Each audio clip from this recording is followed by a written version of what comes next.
Doctor Zulfikar Ali मेरा नाम है। आज हम कंप्यूटर प्रोग्रामिंग की सीरीज स्टार्ट करेंगे और ये सीरीज बहुत इंटरेस्टिंग होने वाली है। इसमें हम इम्प्लीमेंटेशन कंप्यूटर प्रोग्रामिंग के बेसिक कंसेप्ट्स की इम्प्लीमेंटेशन देखेंगे पाइथन के ज़रिए। तो जितने भी टॉपिक्स हम पढ़ेंगे, जितने भी बेसिक कंसेप्ट्स हम पढ़ेंगे, हम उसे पाइथन में इम्प्लीमेंट भी करेंगे at the end of the day.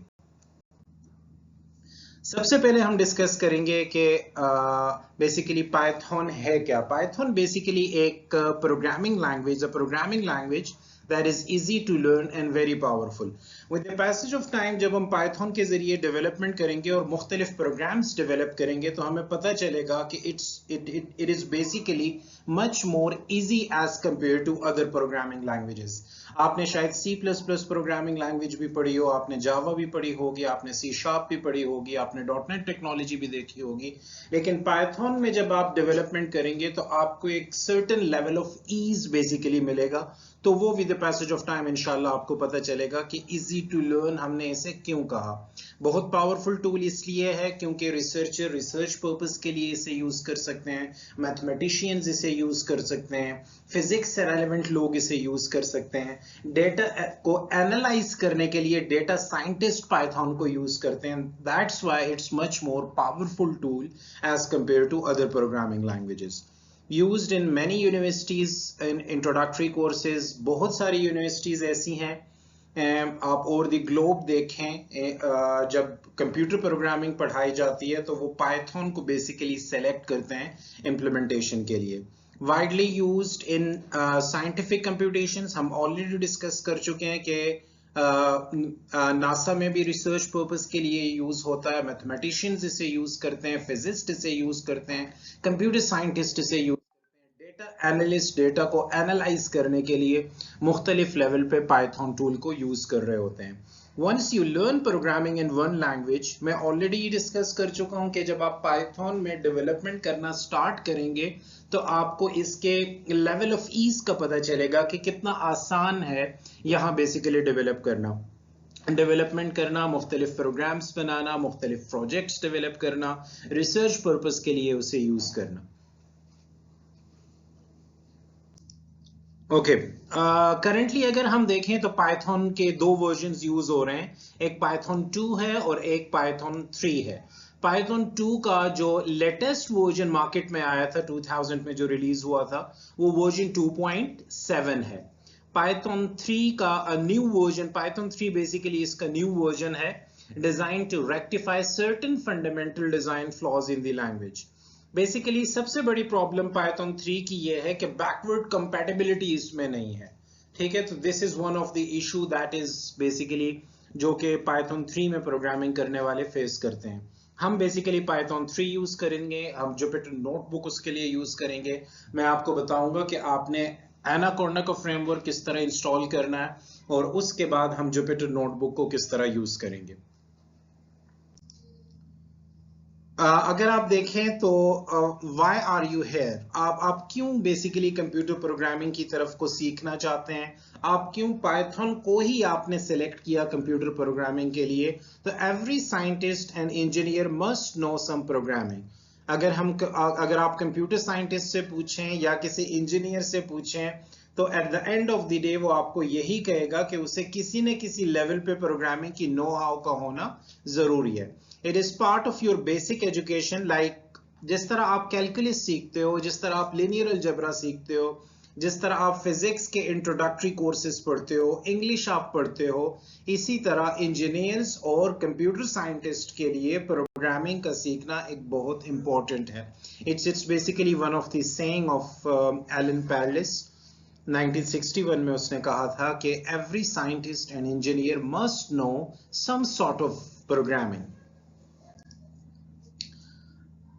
Computer science is not computer programming. आप कंप्यूटर साइंस को एज अ होल ये नहीं कह सकते कि ये कंप्यूटर प्रोग्रामिंग ही है, ये चीज आपने जहन में रखनी है। Programming is one of the subject, is one of the part as far as computer science is concern.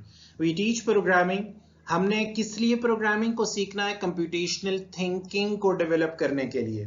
Critical thinking को डेवलप करने के लिए हमने प्रोग्रामिंग को सीखना है, हमने डेटा को एनालाइज करने के लिए प्रोग्रामिंग को सीखना है, हमने मुख्तलिफ लेवल पे प्रोजेक्ट्स डेवलप करने के लिए प्रोग्रामिंग को सीखना है। जब भी हम कंप्यूटर से कोई प्रॉब्लम सॉल्व करवाना चाहते हैं तो हमें बेसिकली वो लैंग्वेज सीखनी है जो कंप्यूटर के लिए अंडरस्टैंडेबल फॉर्म में है। तो ये टूल्स हम इसलिए सीख रहे होते हैं, पाइथन हो गया, सी हो गया, C++ हो गया, जावा हो गया, क्योंकि हम कंप्यूटर से अपनी प्रॉब्लम्स को सॉल्व करवाना चाहते हैं। तो यहाँ हम बेसिकली पाइथन सीखेंगे। Python is basically one of the high level language जो कि हमने सीखनी है, क्योंकि हमने कंप्यूटर के जरिए मुख्तलिफ प्रोजेक्ट्स डेवलप करने हैं, हमने अपने डेटा को एनालाइज करना है, हमने मुख्तलिफ टास्क परफॉर्म करने हैं। तो कुछ पर्पस है बेसिकली कंप्यूटर प्रोग्रामिंग को सीखने के। जब हम कंप्यूटर के जरिए अपनी प्रॉब्लम्स को सॉल्व करना चाहते हैं तो डेफिनेटली हमें प्रोग्रामिंग की तरफ जाना पड़ता है। जब हम एब्स्ट्रैक्ट लेवल पे थिंकिंग करना चाहते हैं, जब हम समराइज्ड लेवल पे थिंकिंग करना चाहते हैं, ये एब्स्ट्रैक्शन कीवर्ड आपको थोड़ी देर में समझ आ जाएगा, हम नेक्स्ट स्लाइड्स पे इसे डिटेल से डिस्कस करेंगे। जब हम एब्स्ट्रैक्ट लेवल पे अपनी डिस्कशन करते हैं, जब हम एब्स्ट्रैक्ट लेवल पे थिंकिंग परफॉर्म करेंगे तो डेफिनेटली हमें उसके लिए प्रोग्रामिंग को सीखना है। जब भी आपको टास्क दिया जाता है तो बेस्ट वे ये होता है कि आप उस पर्टिकुलर टास्क को स्मॉलर पोर्शंस में, स्मॉल पार्ट्स में पहले कन्वर्ट करें और हर एक स्मॉल पार्ट को सेपरेटली सॉल्व करें। At the end of the day जब सारे के सारे पार्ट सेपरेटली सॉल्व हो जाएंगे तो हम at the end of the day उसे इंटीग्रेट करेंगे। तो कंप्यूटर प्रोग्रामिंग में कुछ ऐसा ही होता है कि हम अपने ओरिजिनल प्रॉब्लम को स्मॉलर प्रॉब्लम्स में कन्वर्ट करते हैं और हर एक स्मॉल प्रॉब्लम को अलग-अलग सॉल्व करते हैं और उसके बाद at the end of the day तमाम स्मॉल चंक्स जो हमारे पास होते हैं उसे इंटीग्रेट करके एक सॉल्यूशन प्रोवाइड करते हैं। A way of human thinking, not thinking like a computer. तो प्रोग्रामिंग, ये कंप्यूटर प्रोग्रामिंग जब आप करते हो तो आप बेसिकली आपको खुद से क्रिटिकल थिंकिंग करना पड़ती है, आपको खुद से उस प्रॉब्लम को सॉल्व करवाना पड़ता है, आपको कंप्यूटर को बताना पड़ता है कि बेसिकली इस सीक्वेंस में ये ऑपरेशंस परफॉर्म करो। तो ये चीज आपने जहन में रखनी है। It's basically a way of human thinking about recipes. Just like आप अगर कोई रेसिपी घर में कोई भी डिश बना रहे होते हो तो उसकी रेसिपी होती है। उस रेसिपी के जरिए जब आप उस डिश को बेसिकली बनाओगे तो डेफिनेटली आपको उन कुछ स्टेप्स को फॉलो करना पड़ेगा और वो स्टेप्स एक स्पेसिफिक सीक्वेंस में होने चाहिए। तो ये जो सारी डिस्कशन मैंने की है थिंकिंग अबाउट रेसिपीज को, तो इसके लिए एल्गोरिदम की टर्मिनोलॉजी यूज होती है। तो हम एल्गोरिदम को डिटेल से डिस्कस करेंगे। तो what is basically algorithm as far as programming is concern. अब सबसे पहले जब हम कंप्यूटर प्रोग्रामिंग स्टार्ट करेंगे तो हमें सबसे पहले पता होना चाहिए कि प्रोग्राम है क्या। तो याद रखें, a program is a sequence of instructions that solves some problems. याद रखें कि प्रोग्राम आपके पास सीक्वेंस ऑफ इंस्ट्रक्शंस होता है। जिस तरह आपने किसी से कोई टास्क परफॉर्म करना होता है तो आप उसे इंस्ट्रक्ट करते हो ना कि ये टास्क किस तरह परफॉर्म करें, ये टास्क किस तरह परफॉर्म करें, और एक सीक्वेंस के साथ बेसिकली इंस्ट्रक्ट कर रहे होते हो। इसी तरह जब हम कंप्यूटर पे को यूज करके प्रोग्राम बनाएंगे, जब हम कोई भी प्रोग्राम डेवलप करेंगे तो बेसिकली वो प्रोग्राम क्या होगा, वो सीक्वेंस ऑफ इंस्ट्रक्शंस होते हैं और वो सीक्वेंस ऑफ इंस्ट्रक्शंस किसी पर्टिकुलर प्रॉब्लम को सॉल्व करने के लिए यूज होते हैं। इट जस्ट लाइक हम एक एग्जांपल यहां डिस्कस करें। Let's suppose we want to call our friend. हम अपने दोस्त को कॉल करना चाहते हैं उसके फोन पे और एंड गिव हर इंस्ट्रक्शंस, और उसे कुछ साथ साथ इंस्ट्रक्शन देना चाहते हैं to find your favourite cafe. हम अपने दोस्त को कॉल करके ये इंस्ट्रक्ट करना चाहते हैं कि आप अपना फेवरेट कैफे किस तरह फाइंड करें, और explain how to bake a cake, या उसे एक्सप्लेन करें कि आपने केक किस तरह बनाना है, उसकी रेसिपी बताएं। तो जाहिर बात है इन दोनों टास्क को परफॉर्म करने के लिए हमें कोई सीक्वेंस ऑफ इंस्ट्रक्शंस देनी होंगी ना अपने दोस्त को फोन पे। तो बेसिकली प्रोग्राम भी इसी तरह है। जब हम प्रोग्राम डेवलप करेंगे तो हमें कुछ सीक्वेंस ऑफ इंस्ट्रक्शंस लिखनी होंगी और वो इंस्ट्रक्शंस हम किसी स्पेसिफिक टास्क को परफॉर्म करने के लिए, किसी स्पेसिफिक टास्क का सोल्यूशन देने के लिए हम वो इंस्ट्रक्शंस देंगे।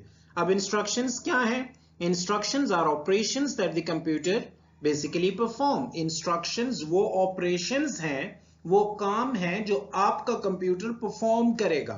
ये आपने जहन में रखना है। But we can define new instructions and raise the level of abstraction. हम पाइथन में अपनी डिफरेंट नई इंस्ट्रक्शंस भी डिफाइन कर सकते हैं, और हम देखेंगे कि हम किस तरह इंस्ट्रक्शंस डिफाइन करते हैं और वो इंस्ट्रक्शंस हमारे लिए किस तरह काम कर रहे होते हैं। हमारा प्रोग्राम क्या करता है? वो इंप्लीमेंट करता है एल्गोरिदम को। जिस तरह हमने पिछली स्लाइड में पढ़ा कि recipe of any particular dish या एल्गोरिदम एक ही चीज है। तो याद रखें, आपका प्रोग्राम किस चीज को इंप्लीमेंट करेगा? एल्गोरिदम को। इट मींस आप एल्गोरिदम पहले बनाओगे। एल्गोरिदम बेसिकली डिजाइन फेज में आपका बनता है। तो एल्गोरिदम को इंप्लीमेंट करने के लिए हमें क्या चाहिए? हमें अब कंप्यूटर का प्रोग्राम डेवलप करना पड़ेगा। इट मींस सबसे पहले डिजाइन फेज में हमारे पास एल्गोरिदम होना चाहिए। जब हमारे पास एल्गोरिदम होगा तो उसके बाद हम उसका प्रोग्राम डेवलप करेंगे। ये बेसिकली पाइथन का एनवायरनमेंट है। इनिशियली हम तो इससे बहुत अच्छे एनवायरनमेंट में काम करने वाले हैं, लेकिन इनिशियली जब उसका आईडी आप देखोगे तो आपके पास इस तरह प्रॉम्प्ट आ जाता है और आप वहां अपनी इंस्ट्रक्शंस लिख सकते हैं। वो इंस्ट्रक्शंस आपको रिस्पॉन्ड करेंगे। हम पाइथन 2 के जरिए भी मैं आपको बताऊंगा, पाइथन 3 के जरिए भी आपको बताऊंगा, और at the end of the day हम फिर जुपिटर नोटबुक यूज करेंगे। दो टर्मिनोलॉजीज यूज होती हैं, एक यूजर्स और एक प्रोग्रामर्स। याद रखें, users see computers as set of tools. अगर यूजर्स के पर्सपेक्टिव से आप देखें तो यूजर्स कंप्यूटर को किस तरह देख रहे होते हैं? Set of tools. यानी आपके कंप्यूटर में वर्ड प्रोसेसर होगा, एमएस वर्ड, माइक्रोसॉफ्ट वर्ड की बात की जा रही है, माइक्रोसॉफ्ट एक्सेल की बात की जा रही है, मैप से रेलेवेंट कोई टूल होगा, लिस्टिंग से रेलेवेंट कोई टूल होगा, और बहुत सारे टूल हो सकते हैं। तो यूजर्स किस पर्सपेक्टिव से कंप्यूटर को देख रहा होता है? यूजर्स इस पर्सपेक्टिव से कंप्यूटर को देख रहा होता है कि डिफरेंट टूल्स बेसिकली होंगे इस कंप्यूटर में, और वो टूल्स मेरे लिए मुख्तलिफ फंक्शनैलिटीज परफॉर्म करेंगे। Programmers learn the language. अब programmer different sort of user है, ठीक है। एक तो मैं लेमैन यूजर की बात कर रहा हूं, एक प्रोग्रामर्स बेसिकली एक्सपर्ट यूजर है। प्रोग्रामर्स बेसिकली कुछ लैंग्वेजेस सीखते हैं, क्योंकि प्रोग्रामर को कंप्यूटर से मुख्तलिफ टास्क परफॉर्म करने होते हैं, इसीलिए वो मुख्तलिफ लैंग्वेजेस सीखते हैं। लर्न द लैंग्वेज, मुख्तलिफ लैंग्वेजेस वो सीखते हैं। To command the computer, computer को उन लैंग्वेजेस के जरिए वो कंप्यूटर को इंस्ट्रक्ट करते हैं कि ये फंक्शनैलिटी परफॉर्म करो। तो ये चीज आपने जहन में रखनी है। एक आपके पास यूजर्स होते हैं, एक आपके पास प्रोग्रामर्स होते हैं। यूजर्स कंप्यूटर्स को टूल्स के पर्सपेक्टिव से देखते हैं कि कंप्यूटर में बहुत सारे टूल्स होंगे, एमएस वर्ड हो गया, माइक्रोसॉफ्ट एक्सेल हो गया, स्प्रेडशीट्स जिसे हम कहते हैं, मैपिंग के लिए मुख्तलिफ एप्लीकेशंस होती हैं, लिस्टिंग के लिए मुख्तलिफ एप्लीकेशंस होती हैं, और वो हमारे लिए काम कर रहे होंगे। लेकिन प्रोग्रामर्स क्या करते हैं कि वो मुख्तलिफ लैंग्वेजेस लर्न करके उन लैंग्वेजेस के जरिए कंप्यूटर को इंस्ट्रक्ट करते हैं कि अभी ये टास्क परफॉर्म करें, अभी आप ये टास्क परफॉर्म करें। Programmers sometimes right tools. ये प्रोग्रामर्स ही हैं जो ये सारे टूल्स डेवलप करते हैं। जिस तरह Microsoft Word is one of the tool, definitely किसी कंप्यूटर प्रोग्रामर ने ये डेवलप किया होगा। Microsoft Excel is one of the tool, definitely किसी प्रोग्रामर ने ये डेवलप किया होगा। तो ये प्रोग्रामर्स ही हैं जो यूजर्स के लिए मुख्तलिफ टूल्स डेवलप कर रहे होते हैं। Okay, Python is a language. हम अगर पाइथन को एज अ लैंग्वेज देखें तो याद रखें, Python is one of the high level language, high level programming language. अब हाई लेवल प्रोग्रामिंग लैंग्वेजेस क्या है? वो लैंग्वेजेस जो कंप्यूटर के लिए डायरेक्टली अंडरस्टैंडेबल फॉर्म में नहीं होती। याद रखें, हाई लेवल प्रोग्रामिंग लैंग्वेजेस वो लैंग्वेजेस होती हैं जो कंप्यूटर के लिए डायरेक्टली अंडरस्टैंडेबल फॉर्म में नहीं होती, and Python is one of the high level programming language. It means that we need a translator. हमें डेफिनेटली किसी न किसी ट्रांसलेटर की जरूरत है। जब हम पाइथन को यूज करते हुए अपनी इंस्ट्रक्शंस लिखेंगे और उन इंस्ट्रक्शंस को समझने के लिए हमारा कंप्यूटर कोई ना कोई ट्रांसलेटर यूज करेगा, क्योंकि कंप्यूटर तो एक ही लैंग्वेज अंडरस्टैंड करता है, और वो लैंग्वेज क्या कहलाती है? Binary language.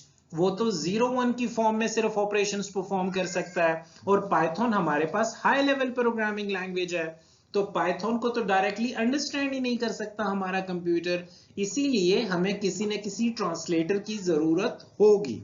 ये जो मुख्तलिफ पाइथन 2 हमने देखा, पाइथन 3 हमने देखा, हम जुपिटर नोटबुक देखेंगे, ये सारे के सारे ट्रांसलेटर्स हैं जो हमारे पाइथन में लिखे गए प्रोग्राम को ट्रांसलेट करते हैं कंप्यूटर अंडरस्टैंडेबल फॉर्म में। तो ये चीज आपने जहन में रखनी है। याद रखें, पाइथन में जब हम प्रोग्रामिंग करेंगे तो इसका स्पेसिफिक सिंटैक्स होता है, ठीक है। अब जब उस स्पेसिफिक सिंटैक्स में, जिस तरह कोई भी लैंग्वेज अगर हम यूज करते हैं तो उस लैंग्वेज की अपनी ग्रामर होती है, तो उस ग्रामर में जब हम कोई गलती करते हैं, कोई मिस्टेक करते हैं, तो डेफिनेटली उस मिस्टेक को कोई नाम दिया जाता है। इसी तरह पाइथन लैंग्वेज का अपना सिंटैक्स है। अगर उस सिंटैक्स में हम कोई भी प्रॉब्लम होती है तो उस प्रॉब्लम को हम क्या कहते हैं? Syntax error. अगर पाइथन लैंग्वेज की ग्रामर में हम कोई मिस्टेक करते हैं, ये मैं डिटेल से एरर्स में आपको जिस सिंटैक्स एरर का बाद में बताऊंगा, जब हम पाइथन लैंग्वेज की ग्रामर में कोई मिस्टेक करेंगे, कोई एरर ओकर करेंगे, तो उसे क्या कहेंगे? सिंटैक्स एरर हम कहेंगे। Are we get a different result than what we expect. अगर हम सिंटैक्स एरर हो जाता है हमसे पाइथन के प्रोग्राम में, तो डेफिनेटली या तो कोई एरर ओकर होगा, हमें वो कंपाइलर बता देगा, या हमें वो डिजायर्ड रिजल्ट नहीं मिल रहा होगा जो रिजल्ट हम एक्सपेक्ट कर रहे हैं। तो ये चीज आपने जहन में रखनी है। Learning Python is like learning any language. जब आप पाइथन को लर्न कर रहे होंगे तो ये ऐसा ही है कि आप कोई लैंग्वेज लर्न कर रहे हैं। तो ये चीज आपने जहन में रखनी है। याद रखें कि पाइथन लैंग्वेज हमारे पास ऑब्जेक्ट ओरिएंटेड प्रोग्रामिंग लैंग्वेज है। तो जब हम ऑब्जेक्ट ओरिएंटेड प्रोग्रामिंग लैंग्वेज की बात करते हैं तो हमारे जहन में ऑब्जेक्ट्स की बात आ रही होती है। याद रखें, ऑब्जेक्ट ओरिएंटेड प्रोग्रामिंग लैंग्वेज हर चीज को, आपके आसपास जितनी भी चीजें हैं उन्हें ऑब्जेक्ट्स कंसिडर कर रहा होता है।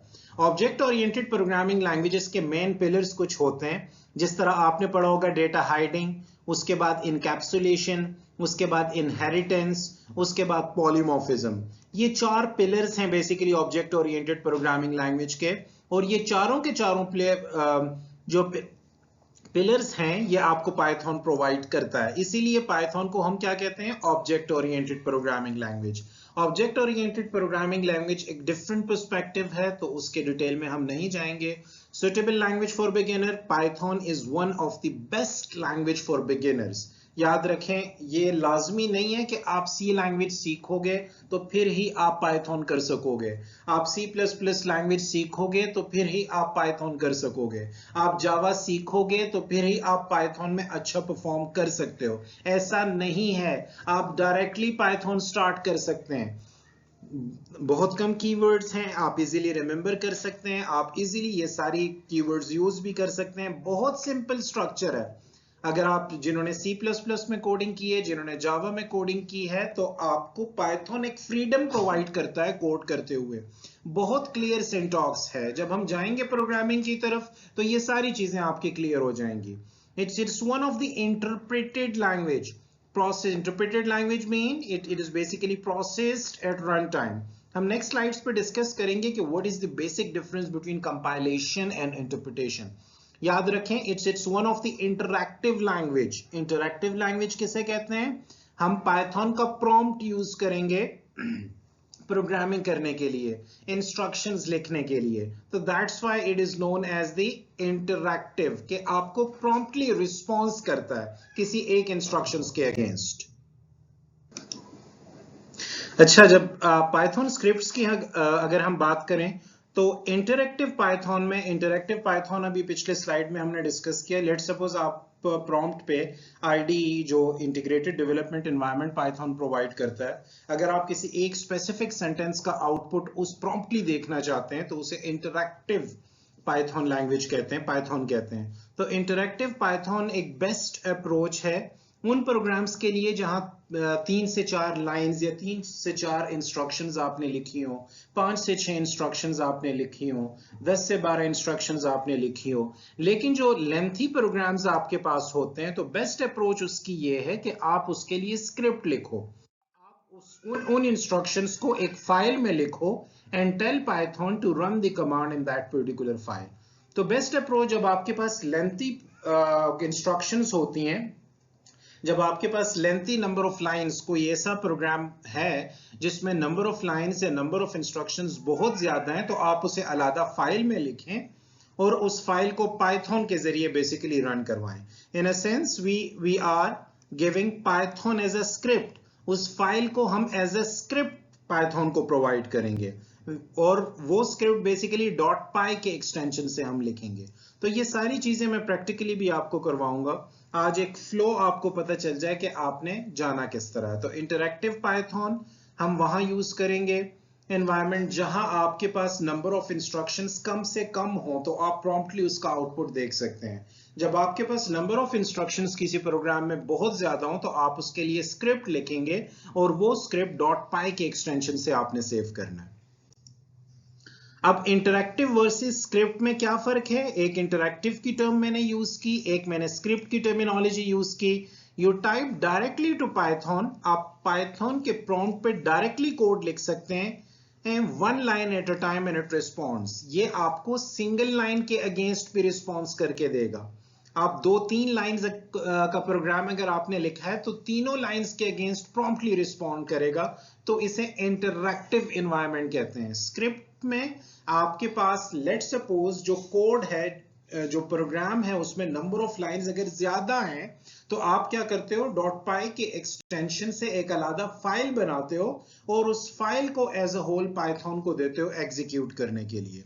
तो this is the main difference between interactive and script. अब प्रोग्राम स्टेप्स और प्रोग्राम फ्लो क्या होता है? हम बार बार बात कर रहे हैं कि हमने जब इंस्ट्रक्शंस प्रोवाइड करनी है अपने पाइथन को, तो स्टेप बाय स्टेप इंस्ट्रक्शंस हमने प्रोवाइड करनी होती हैं। तो हमने रेसिपी की बात की और इंस्ट्रक्शंस की हमने बात की, हमने प्रोग्राम की बात की कि program is a sequence of steps to be done in order. तो याद रखें, जब भी आप प्रोग्राम लिखेंगे तो आपको वो इंस्ट्रक्शन स्टेप बाय स्टेप लिखने होंगे। तो नेक्स्ट स्लाइड पे हम उसकी एग्जांपल डिस्कस करेंगे कि किस तरह आपने जब टास्क परफॉर्म करना है तो आपने इंस्ट्रक्शंस किस तरह स्टेप बाय स्टेप प्रोवाइड करने हैं। बाज़ औक़ात आपको कंडीशंस देनी पड़ती हैं और उन कंडीशन के अगेंस्ट आपके प्रोग्राम का फ्लो डिस्टर्ब होता है। लेट सपोज उस कंडीशन में कुछ ऐसी एक्सप्रेशन आ गई थी जिसकी वजह से आपको एक ब्लॉक ऑफ स्टेटमेंट्स को छोड़ना पड़ा, ठीक है? तो वो कंडीशंस कंडीशनल स्टेटमेंट्स कहलाती हैं, जो कि दे में बी स्किप्ड, वो कुछ स्पेसिफिक ब्लॉक को स्किप करके कुछ नई इंस्ट्रक्शंस आपकी। तो बाज़ औक़ात कंडीशंस अगर आपके प्रोग्राम में इन्वॉल्व हैं तो वो कंडीशंस आपके प्रोग्राम के फ्लो को डिस्टर्ब करेगी। Sometimes a step out group of steps are to be repeated. बाज़ औक़ात आपको रिपीटिशन परफॉर्म करनी है तो उसके लिए लूपिंग स्ट्रक्चर हम यूज करेंगे। तो ये सारी चीजें हम आगे देखेंगे।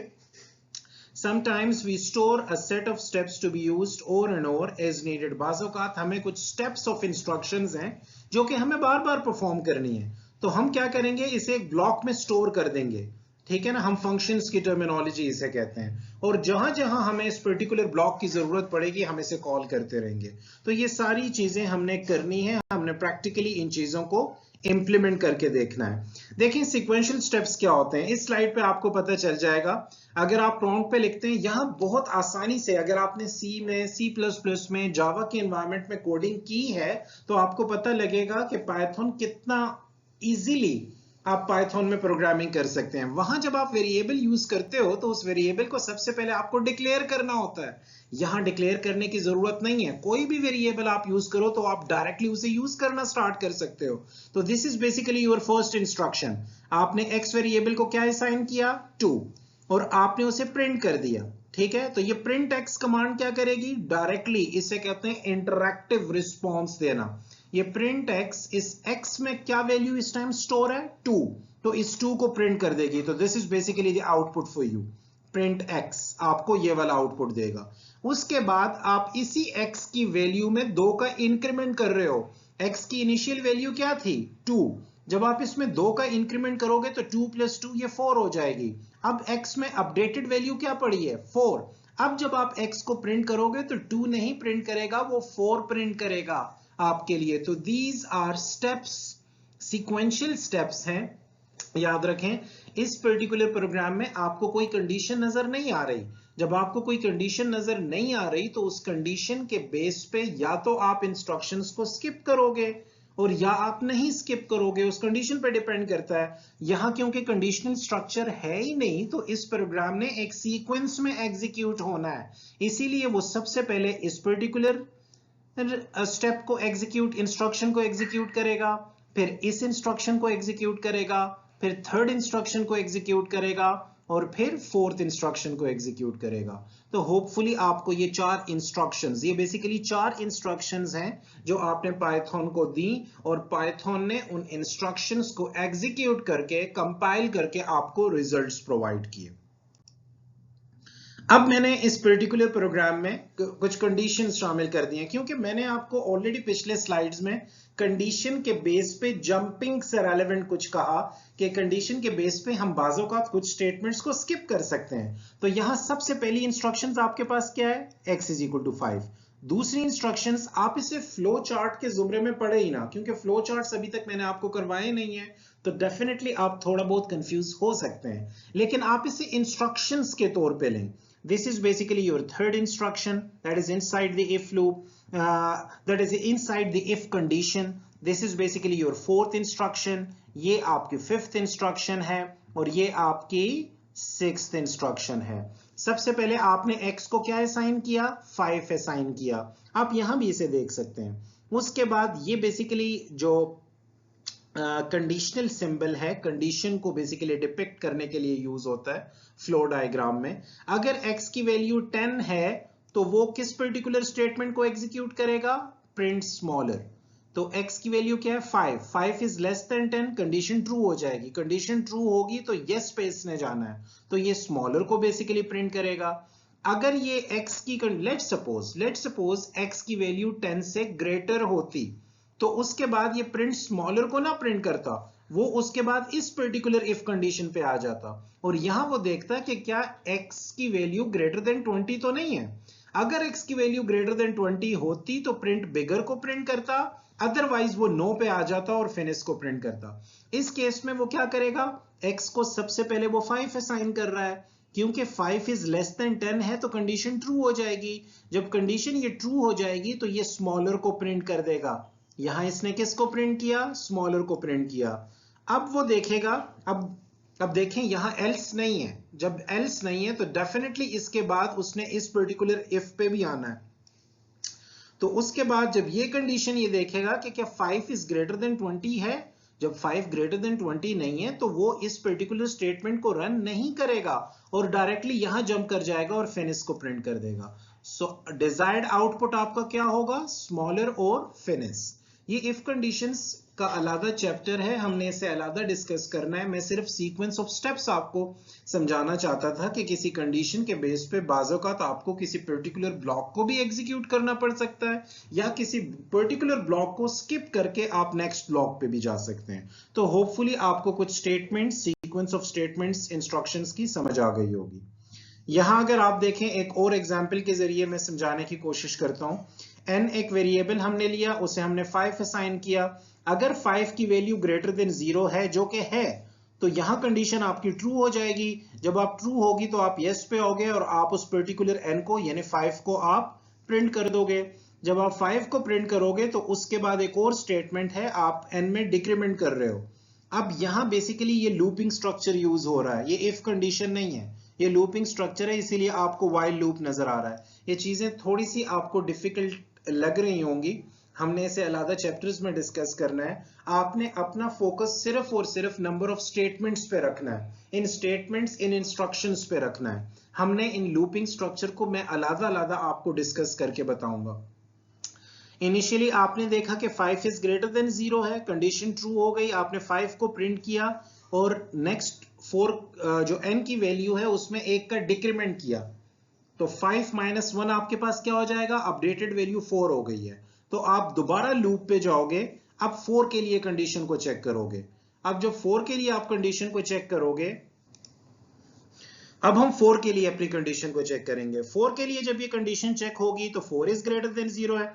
इनिशियली इसने क्या किया, 5 इज ग्रेटर देन 0 के लिए कंडीशन चेक की, जो कि ट्रू हुई, तो प्रिंट n, ये वाली स्टेटमेंट एग्जीक्यूट हुई और 5 को इसने प्रिंट कर दिया, 5 को इसने प्रिंट कर दिया और साथ साथ इसने n is equal to n-1 कर दिया, यानी अपडेटेड वैल्यू अब n की क्या आई, 4।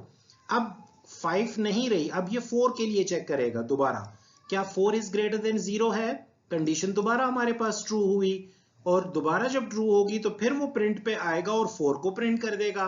इसी तरह इस इंस्ट्रक्शन में वो n में एक और डिक्रीमेंट करेगा, तो हमारे पास n की वैल्यू 3 हो जाएगी।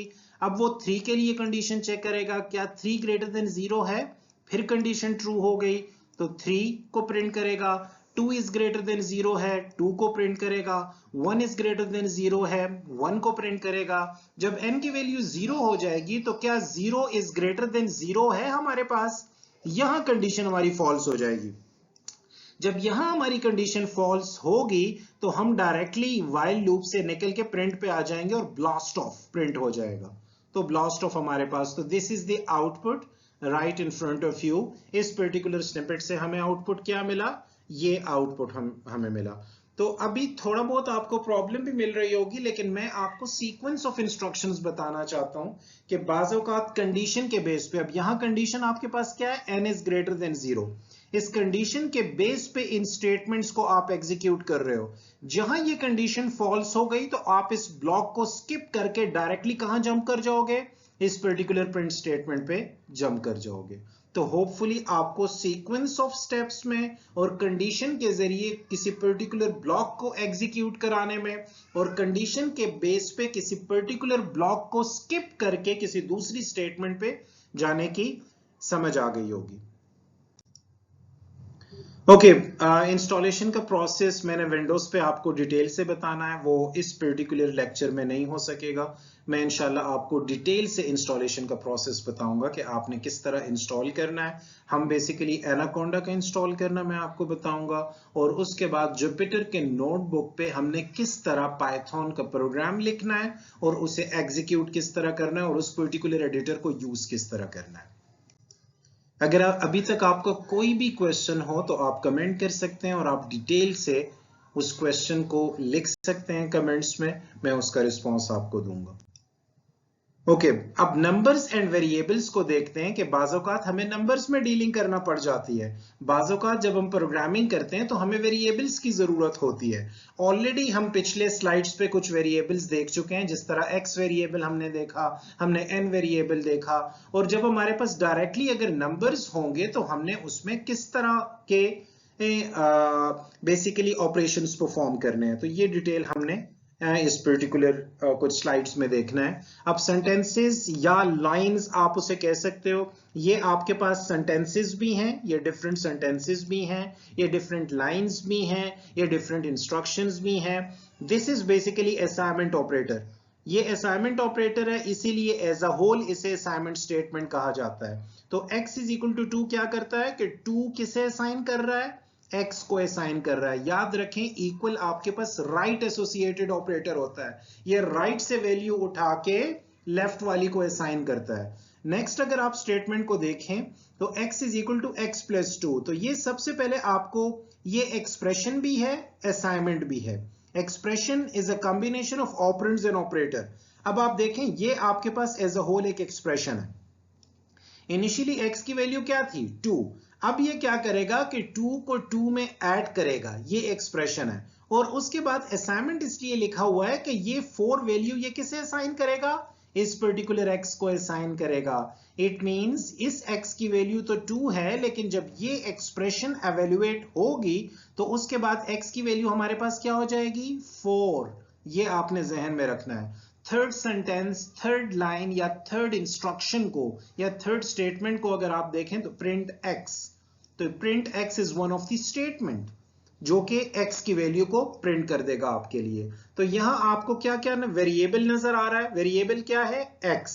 यहां आपको ऑपरेटर नजर आ रहा है, ऑपरेटर वेरिएबल क्या है आपके पास, x। ऑपरेटर आपको नजर आ रहा है, ऑपरेटर आपके पास क्या है यहां, प्लस, ठीक है। आपको कांस्टेंट वैल्यू नजर आ रही है, कांस्टेंट वैल्यू आपके पास क्या है, 2। आपको रिजर्व्ड वर्ड नजर आ रहा है, रिजर्व्ड वर्ड वो वर्ड्स होते हैं जो कंपाइलर अपने लिए यूज कर रहा होता है, उसके बैकएंड पे ऑलरेडी प्रोग्रामिंग हो चुकी होती है। तो print is basically a reserved word जो कि हम इस पर्टिकुलर स्लाइड में यूज कर रहे हैं। तो होपफुली आप इन तमाम की तमाम टर्मिनोलॉजीज को अंडरस्टैंड कर गए होंगे। अब कुछ अलजेब्रिक एक्सप्रेशंस हैं आपके सामने। Let's suppose algebraic expressions mean आपने एडिशन परफॉर्म करनी है, आपने डिवीजन परफॉर्म करनी है। याद रखें जब आपने ये जो दो साइंस हैं, अगर आप इन स्लैशेस को देखें तो ये इंटीजर डिवीजन के लिए यूज होते हैं, इंटीजर डिवीजन के लिए। जिस तरह 14 इन दो स्लैशेस आपको नजर आ रहा है, divided by 3 is the quotient when 14 is divided by 3। याद रखें ये आपको कोशेंट रिटर्न करेगा। एक कोशेंट होता है आपके पास, एक आपके पास रिमाइंडर होता है। तो ये तो ये आपको कोशेंट रिटर्न करेगा। ये दो स्लैशेस जो आपको नजर आ रहे हैं, ये जो आपको सिंबल नजर आ रहा है जिसे रिमाइंडर या परसेंटेज साइन कहते हैं, इसने आपको रिमाइंडर रिटर्न करना है। ये वाला सिंबल जो आप परसेंटेज के लिए भी हम यूज करते हैं, ये इसने आपको क्या रिटर्न करना है, रिमाइंडर रिटर्न करना है। और इन दो स्लैशेस ने आपको क्या रिटर्न करना है, कोशेंट रिटर्न करना है, जो कि इंटीजर डिवीजन के लिए यूज होता है। ये दो जो हम स्टैरिक्स यूज करते हैं, 2 स्टैरिक 3, ये पावर के लिए यूज होता है। इसका मतलब है 2 की पावर 3, 2 की पावर 3। तो इसने आउटपुट आपको क्या देना है, 8। जब हम पावर के लिए यूज करेंगे तो पाइथन में 2 स्टैरिक्स यूज करेंगे। Absolute is one of the built in function. जब आपने absolute value, positive value extract करनी है, ये नेगेटिव वैल्यू को पॉजिटिव में कन्वर्ट करके देगा।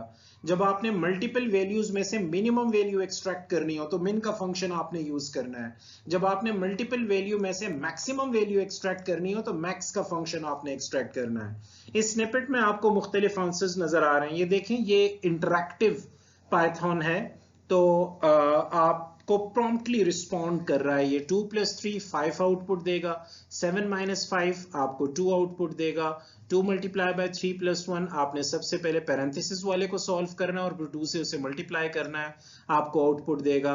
ये फ्लोटिंग पॉइंट डिवीजन के लिए ये वाला यूज होता है, ये भी डिवीजन के लिए यूज होता है, लेकिन ये फ्लोट में आपको आउटपुट जनरेट करके देता है। और ये आपको कोशेंट देता है, तो ये इंटीजर डिवीजन इसे कहते हैं। ठीक है, तो यहां आपको 2.5 रिटर्न इसने किया और 5/2 ने आपको 2 रिटर्न करके दिया। 14/3 ने आपको 4 रिटर्न करके दिया। इसी तरह आप मुख्तलिफ ऑपरेशंस परफॉर्म करके खुद भी देख सकते हैं कि ये आउटपुट जनरेट हो रहे हैं या नहीं। उसके बाद जब हम बुलियन एक्सप्रेशंस की बात करें तो बुलियन एक्सप्रेशंस याद रखें, दो फॉर्म में आपको आउटपुट दे रहे होते हैं, या तो ट्रू होता है और या फॉल्स होगा, या ट्रू होगा और या फॉल्स होगा। अगर हम राइट साइड पे देखें तो 2 इज लेस देन 3 अगर हम लिखते हैं, क्या 2 लेस देन 3 है, तो ये आपको जब आप एंटर करेंगे यहां तो इसने ट्रू रिटर्न करना है। 2 ग्रेटर देन 3 तो नहीं है। याद रखें ये जो रिलेशनल ऑपरेटर्स हैं इन्हें कहते हैं relational operators. Less than, greater than, equal to, not equal to, less than equal to, greater than equal to, ये सारे के सारे रिलेशनल ऑपरेटर्स हैं। ये रिलेशनल ऑपरेटर्स या तो ट्रू की फॉर्म में आउटपुट देंगे या फॉल्स की फॉर्म में। याद रखें ये सारे के सारे ऑपरेटर्स हमारे पास रिलेशनल ऑपरेटर्स हैं। ये रिलेशनल ऑपरेटर्स या तो ट्रू में रिजल्ट आपको देंगे या फॉल्स में रिजल्ट आपको देंगे। इसीलिए 2 इज लेस देन 3 आपको क्या रिटर्न कर रहा है, ट्रू। 2 इज ग्रेटर देन 3 आपको क्या रिटर्न कर रहा है, फॉल्स। क्या 2 इक्वल टू 3 है, equal two is something else, it's different from assignment operator. ये कंपेयर कर रहा होता है दो वैल्यूज को, क्या 2 3 के बराबर है तो ये फॉल्स रिटर्न करेगा। 2 is not equal to 3 आपको ट्रू रिटर्न करेगा। 2 is less than or equal to 3 आपको ट्रू रिटर्न करेगा। 2 is greater than or equal to 3 आपको फॉल्स रिटर्न करेगा। इसी तरह ये लास्ट एक्सप्रेशन आपको बुलियन एक्सप्रेशन है, ये आपको क्या रिटर्न करेगी, क्योंकि इक्वल टू हमें मिल रहा है, ये आपको ट्रू रिटर्न करके देगा। तो होपफुली आपको बुलियन एक्सप्रेशन की समझ आ गई होगी कि जिन एक्सप्रेशंस में आपको रिलेशनल ऑपरेटर मिले, यानी less than, greater than, less than equal to, greater than equal to, not equal to, तो ये आपको आउटपुट किस फॉर्म में जनरेट करके देंगे, ट्रू या फॉल्स, ये आपने जहन में रखना है। ओके, बुलियन ऑपरेटर्स, आपके पास कुछ ऑपरेटर्स हैं, याद रखें and is one of the Boolean operator, and is one of the Boolean operator, or is one of the Boolean operator, and not is one of the Boolean operator। याद रखें and और not true और false return करते हैं। सबसे पहले अगर हम and को देखें तो and के true के लिए लाजमी है कि इसके दोनों के दोनों ऑपरेंड्स ट्रू वैल्यू जनरेट करें। जिस तरह फॉर एग्जाम्पल यहां एंड ऑपरेटर आपको नजर आ रहा है ना, तो this is one Boolean expression, this is second Boolean expression. क्या 2 लेस देन 3 है? बिल्कुल है, तो ये क्या रिटर्न करेगा, ट्रू रिटर्न करेगा। क्या 3 लेस देन 4 है? बिल्कुल है, तो ये क्या रिटर्न करेगा, ट्रू रिटर्न करेगा। ट्रू एंड ट्रू, क्योंकि एंड ऑपरेशन हो रहा है, बुलियन ऑपरेटर एंड है, तो एंड क्या करेगा, एंड के ट्रू होने के लिए लाजमी है कि दोनों के दोनों आउटपुट्स आपके पास क्या हो, ट्रू हो। तो इसने आउटपुट, क्योंकि ये दोनों ट्रू हैं, तो इसने आउटपुट आपको ट्रू जनरेट करके दिया, याद रखें। सेकंड एग्जांपल को देखें, एक बुलियन एक्सप्रेशन आपके पास ये है और दूसरी बुलियन एक्सप्रेशन आपके पास ये है। 3 लेस देन 4 है? बिल्कुल है, ये ट्रू रिटर्न करेगा। 4 इक्वल टू 5 है? नहीं है, तो इसने फॉल्स रिटर्न करना है। तो अगर एक भी बुलियन एक्सप्रेशन ने आपको फॉल्स रिटर्न कर दिया और दरमियान में एंड ऑपरेशन हो रहा है, तो आपका आउटपुट क्या होगा, फॉल्स होगा, ये आपने जहन में रखना है। तो false and true false, true and true true, ये आपने जहन में रखना है। अब और इज समथिंग एल्स, अगर आप और की बात करें तो और में अगर एक भी रिजल्ट आपके पास ट्रू हो गया ना, तो उसने आउटपुट आपको क्या जनरेट करके देना है, ट्रू। अब देखें यहां और ऑपरेशन हो रहा है, क्या 4 इक्वल टू 5 है? नहीं है, तो यहां फॉल्स दे रहा है ये, ठीक है।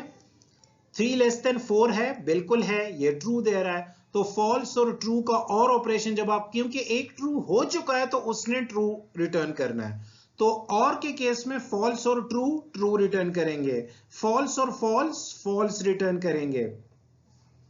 नॉट क्या करता है, not is just like inversion operation, invert करके देता है, ट्रू को फॉल्स कर देगा और फॉल्स को ट्रू कर देगा। जिस तरह 3 इज लेस देन 4 आपको क्या रिटर्न करेगा, ट्रू, लेकिन जब आप नॉट ट्रू करेंगे तो वो फॉल्स हो जाएगा। तो not is just like a negation. देखें, नॉट ट्रू क्या रिटर्न करेगा, फॉल्स, नॉट फॉल्स क्या रिटर्न करेगा, ट्रू। तो होपफुली आप अंडरस्टैंड कर गए कि बुलियन एक्सप्रेशन हमारे पास क्या है, बुलियन ऑपरेटर्स हमारे पास क्या है। 3 किस्म के बुलियन ऑपरेटर्स हमारे पास यूज हो रहे हैं, एक एंड ऑपरेटर, एक और ऑपरेटर और एक not operator. And operator, not operator और ऑपरेटर, 3 ऑपरेटर्स, बुलियन ऑपरेटर्स हमारे पास यूज हो रहे हैं। ओके, कुछ नंबर टाइप ऑपरेटर्स हैं आपके पास, जिस तरह आपने x plus y is just an addition of 2 variables, x minus y is a subtraction or difference of 2 variables. When you want to multiply 2 variables, so x multiply by y. When you want to perform division and you want output in the form of floating point, तो आपने ये वाला slash use करना है। अगर आप integer division perform करना चाहते हैं तो आपने ये वाला ऑपरेशन परफॉर्म करना है। अगर आप रिमाइंडर चाहते हैं आउटपुट में, तो आपको इंटीजर की फॉर्म में रिमाइंडर मिलेगा और परसेंटेज का साइन यूज होगा। अगर आप नेगेटिव वैल्यू चाहते हो किसी पर्टिकुलर वेरिएबल की, तो आपने नेगेटिव से उसे मल्टीप्लाई करना है। अगर आप पॉजिटिव वैल्यू चाहते हो इंटीजर की फॉर्म में, तो एब्सोल्यूट का फंक्शन आपने परफॉर्म करना है। अगर आप पावर में ऑपरेशन परफॉर्म करना चाहते हो तो डबल स्टैटिक आपने यूज करना है और x to the power y आपको रिटर्न करके देगा। ये ऑपरेटर की प्रेसिडेंस, जिस तरह मैथमेटिक्स में, जिस तरह आपने C लैंग्वेज में पढ़ी होगी, C++ अगर आपने पढ़ी है, तो ऑपरेटर की प्रेसिडेंस हमारे पास ऑलमोस्ट सेम है। सबसे पहले एक्सपोनेंशिएशन या पावर का ऑपरेशन सबसे पहले परफॉर्म होगा।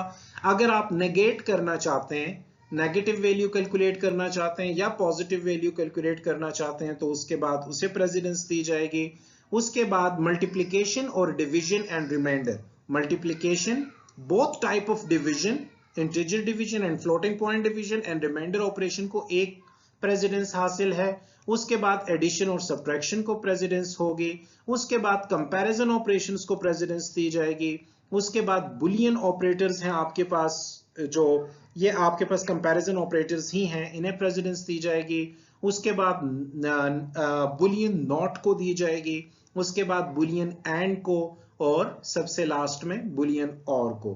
तो ये पर्टिकुलर स्लाइड आपको ऑपरेटर्स की प्रेसिडेंस बता रही है कि अगर किसी एक एक्सप्रेशन में आपके पास एक से ज्यादा ऑपरेटर्स आ गए तो फिर आपका कंपाइलर उसे, पाइथन का कंपाइलर उसे कैसे सॉल्व करेगा, किन किन ऑपरेटर्स को वो पहले सॉल्व करेगा और किन किन ऑपरेटर्स को उसने बाद में बेसिकली सॉल्व करना है। तो इस तरह ऑपरेशंस परफॉर्म होंगे आपके।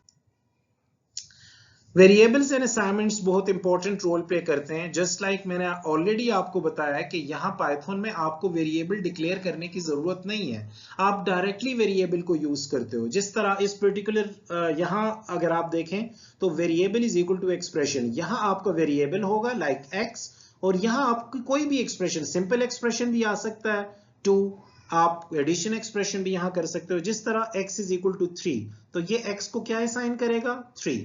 जब आप x को प्रिंट करोगे इंटरैक्टिव प्रॉम्प्ट पाइथन पे, तो वो आपको x को जब आप प्रिंट करना चाहते हो तो x लिखोगे तो वो 3 को प्रिंट कर देगा। 4 मल्टीप्लाई बाय x आपको क्या प्रिंट करके देगा, 12 प्रिंट करके देगा। जब आप y करोगे तो y आपको एरर जनरेट करके देगा, क्योंकि y को अभी तक आपने कोई वैल्यू नहीं असाइन की, इसीलिए y आपको एरर जनरेट करके दे रहा है। तो ये एरोनियस मैसेज है जो उसने जनरेट करके आपको दिया।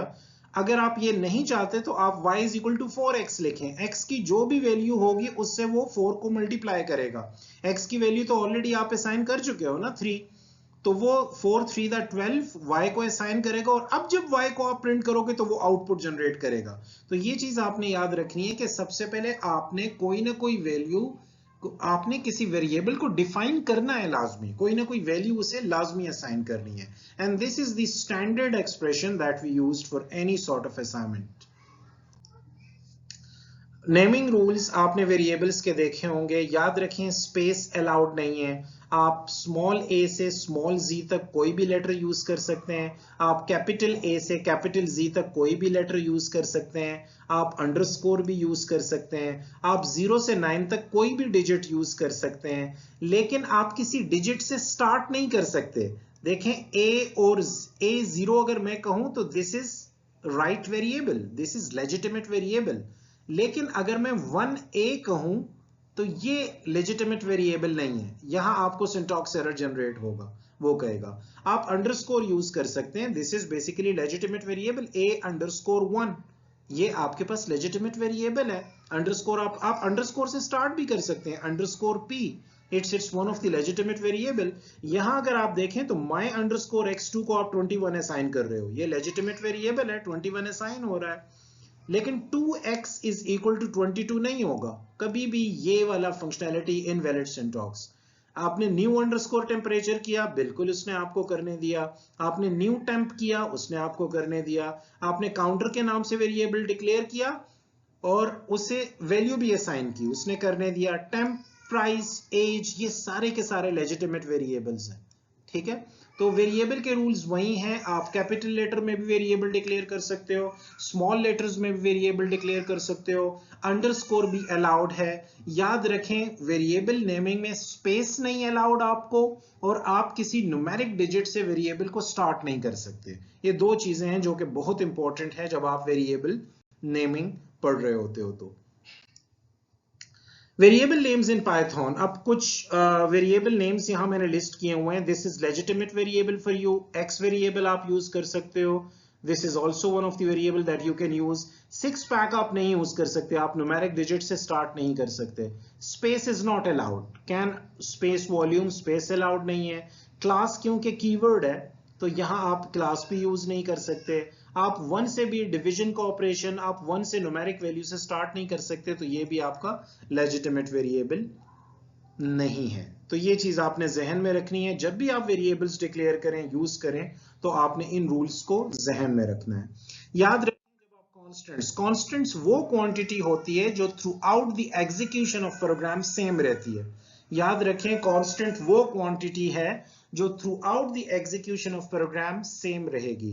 याद रखें पाइथन में हम जब भी कॉन्स्टेंट्स डिक्लेयर करते हैं तो उसे कैपिटल की फॉर्म में, कैपिटल में बेसिकली लिख रहे होते हैं। मोस्टली कन्वेंशन है, आप स्मॉल में भी लिख सकते हैं, लेकिन मोस्टली कन्वेंशन जो फॉलो किया जाता है पाइथन में कॉन्स्टेंट्स के लिए, अब आप bottle underscore volume is one of the constant directly पता चल रहा है, तो आप उसे नीचे यूज भी कर रहे हो। आपने total volume is equal to bottle multiply by 2 किया, total volume is equal to bottles multiplied by bottle underscore volume.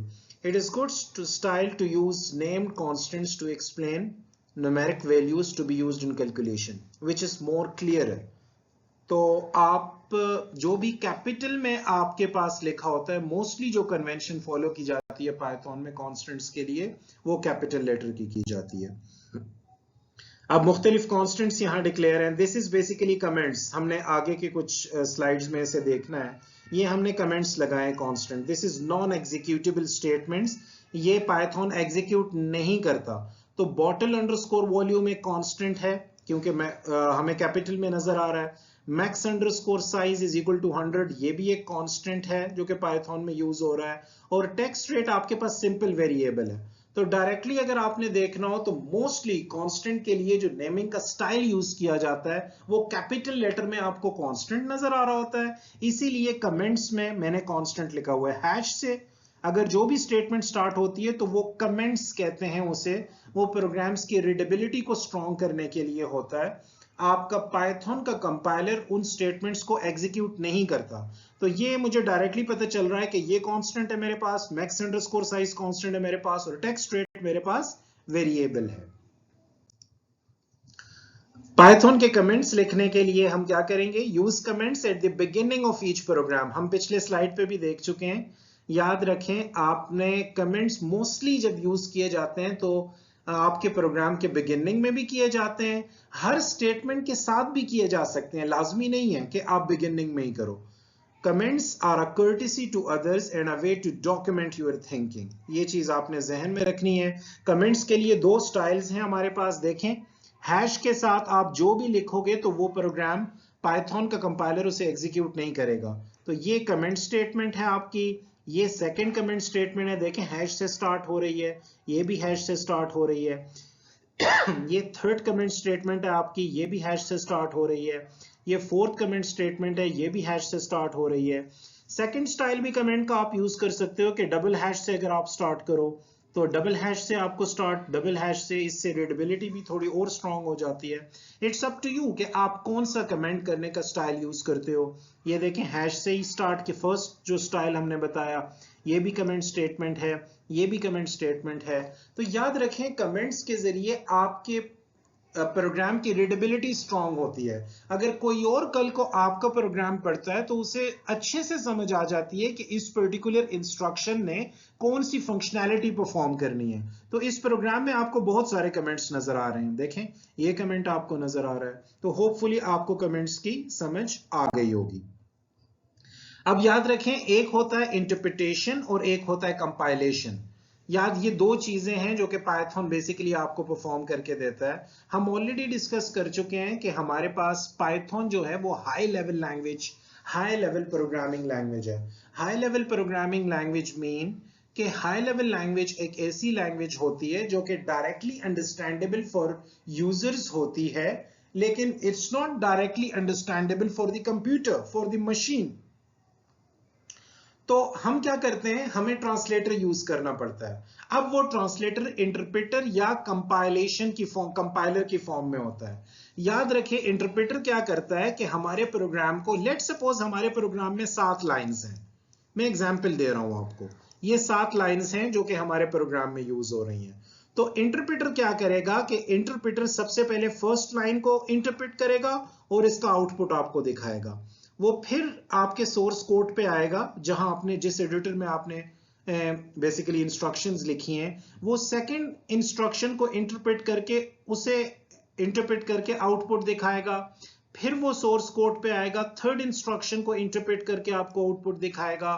फिर वो फोर्थ इंस्ट्रक्शन को इंटरप्रेट करके आउटपुट दिखाएगा। फिर वो फिफ्थ इंस्ट्रक्शन को, सिक्स्थ इंस्ट्रक्शन को, सेवेंथ इंस्ट्रक्शन को। इट मींस के इंटरप्रेटर आपका लाइन बाय लाइन ट्रांसलेशन कर रहा है। वो आपके कोड को लाइन बाय लाइन इंटरप्रेट कर रहा होता है। याद रखें, इंटरप्रेटर आपके कोड को लाइन बाय लाइन इंटरप्रेट कर रहा होता है। हर लाइन को इंटरप्रेट करके उसका आउटपुट दिखाता है, फिर आपके सोर्स कोड पे आता है, फिर उस लाइन को इंटरप्रेट करके उसका आउटपुट दिखाएगा। तो interpreter line by line interpretation करता है। इसके बरक्स कंपाइलर क्या करता है? कंपाइलर आपके पूरे के पूरे प्रोग्राम को एक ही बार कंपाइल करके आउटपुट प्रोड्यूस करता है। अगर उसमें कोई एरर ना हो तो आउटपुट प्रोड्यूस करता है। तो इंटरप्रेटर आपके प्रोग्राम को लाइन बाय लाइन इंटरप्रेट करता है और कंपाइलर आपके प्रोग्राम को एज अ होल कंपाइल करके आउटपुट जनरेट करता है। अगर उस प्रोग्राम में मैं एज्यूम कर रहा हूं कि उस प्रोग्राम में कोई भी एरर नहीं है इस मोमेंट पे, तो इंटरप्रेटर आपके प्रोग्राम को लाइन बाय लाइन इंटरप्रेट करता है और कंपाइलर आपके प्रोग्राम को एक ही बार कंपाइल करके पूरे के पूरे प्रोग्राम को एक ही बार कंपाइल करके आउटपुट जनरेट कर रहा होता है। होपफुली आपको इंटरप्रेटर और कंपाइलेशन की समझ आ गई होगी।